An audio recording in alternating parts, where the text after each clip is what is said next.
Hey guys, I did a oops and I created this layout and I thought I was recording and I was not. So I'm wanting to come on here because I thought it would be an opportunity for me to talk once again about how I build embellishment clusters.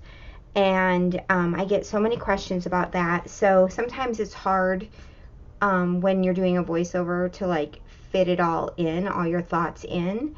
So I thought, well, this might be a good opportunity to come on and talk about it really quickly. So this is going to be a rather short video, but if you have any questions about anything, leave them in the comments. I used for this layout, I think it's called Summer Vibes, and it is an Echo Park beach collection, and I absolutely love it. The colors are amazing. They're it's got a vintage feel to it, and it's definitely kind of gears towards masculinity a little bit too, and I like that because I have 3 boys. But this was a scrap lift. I found the layout on Pinterest. Unfortunately, there was no name with it, so if somebody is watching this and it is your layout, please let us know in the comments. I would love to know. I absolutely love the layout. This was my favorite paper in the collection, this round piece, and I was so scared to cut into it, but I used my Creative Memories circle cutter, and I still have this whole outside piece that I can use for another layout. Now, their layout only had one 3x4 photo. I have 2, so I am covering up more of that paper than I wish, but I had 2 photos, so I just went with it. So let's get started. I first cut out my circle. I did stitch around it with my sewing machine. It's hard to see in the camera. And she had 3 embellishment clusters, so I went ahead and went with that as well. This Here Comes the Sun is cut apart from one of the 3x4, one of the papers that has the 3x4 cards on it, and I love that as a title, so I fussy cut that out. Now, that really is that base layer of this embellishment cluster, because I have kind of everything touching this. Does that make sense? So when I'm clustering embellishments, I like to have a base layer. This is going to be my largest layer. It's sometimes like a viewfinder like this. Sometimes it's a tag. Sometimes it's a label. Sometimes it's just a larger piece, like the largest piece of ephemera or sticker that I use in the cluster. In this case, this title I'm kind of considering my base, and then I'm just layering on top of that. So with this one, I added this flower next, and then I wanted something with some dimension, so I would have either popped up something or used chipboard, and that's where this car came in. It is larger than this piece, but I like that. I like when you have different sizes in each cluster. Also in each cluster, I like to make sure that I'm representing similar colors.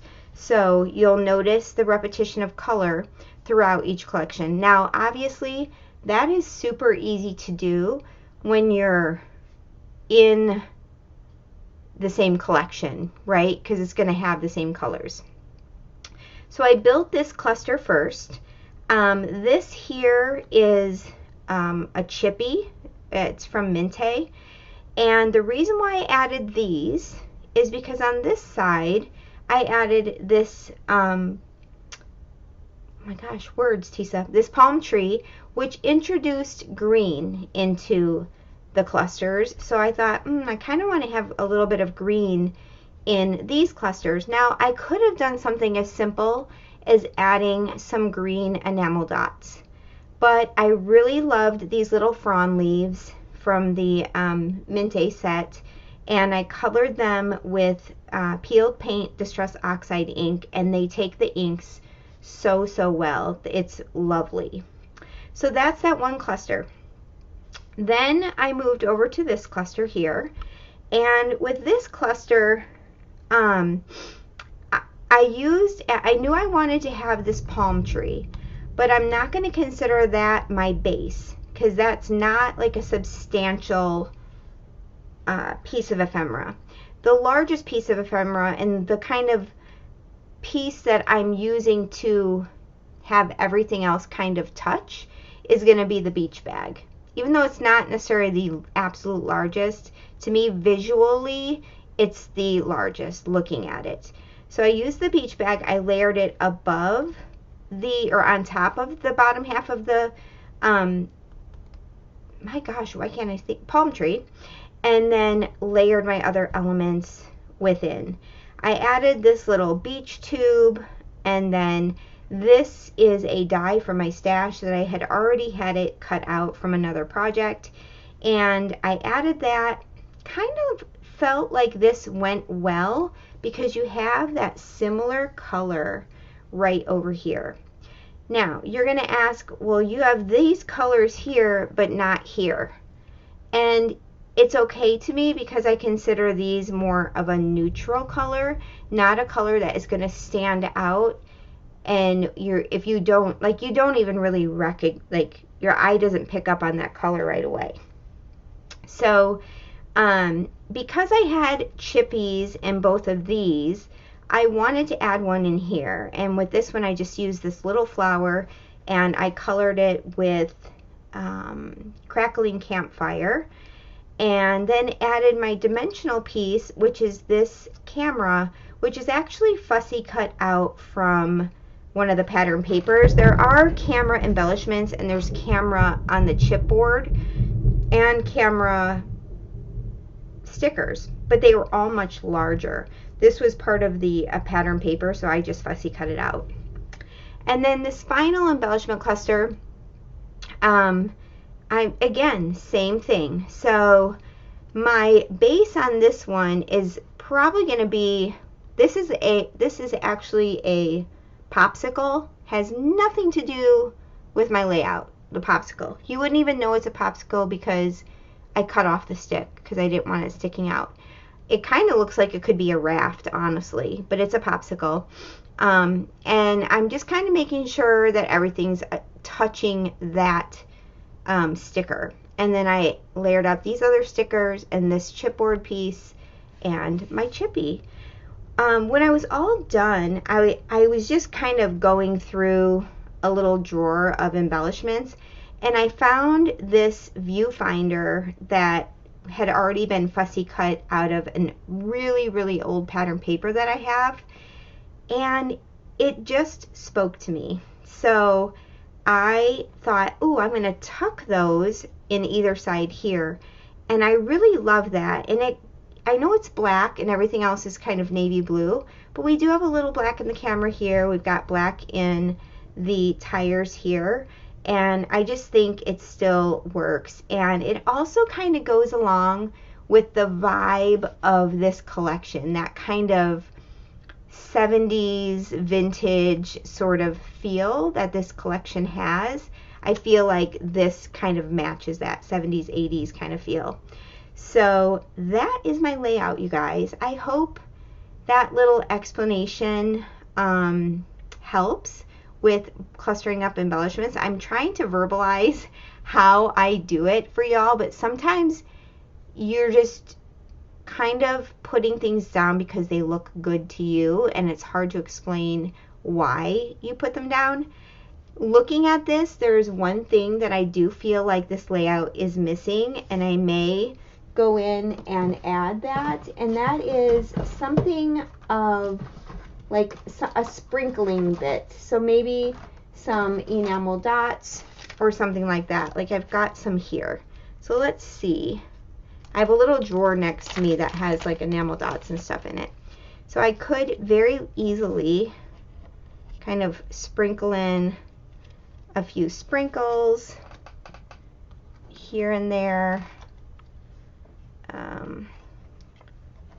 do this. That's not really the right color. I think I'll look through my enamel dots and add in just a few more little sprinkles with the colors, because as I was talking this through with you guys, I did realize, like, hey, this is missing something, and that is definitely what it is. But I'm gonna have to go through my stash and find maybe the right colors. Ooh, that yellow kind of works well. Let's maybe put one of those, and actually these oranges look good too. So let's switch these out a little bit. Add our little sprinkles. Let's see.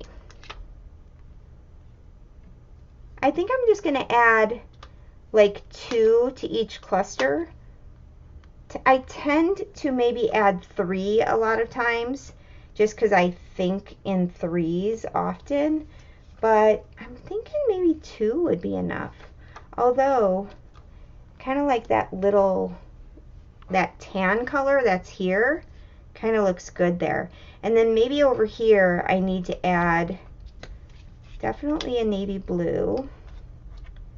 And then maybe see if I can find like a similar green and this yellow. So I think over here I'm gonna maybe find a green one, and then I'm gonna add an orange here. There, now we've got some sprinkly bits in there. So I am gonna call this one quits. We're gonna add one more enamel dot here, but I need to look through my stash and find the right green. If you guys have any questions, leave them in the comments below. I'm happy to answer them, like I said. And if you're looking for this collection, I will leave a link to it below. I know that my little scrapbook store does have it, and she has a Happy Scrappy bag, which has everything you need to create tons of layouts, and I will leave links to those, or to that as well. So I hope y'all have a great day, and come back and see me again. Thanks, guys.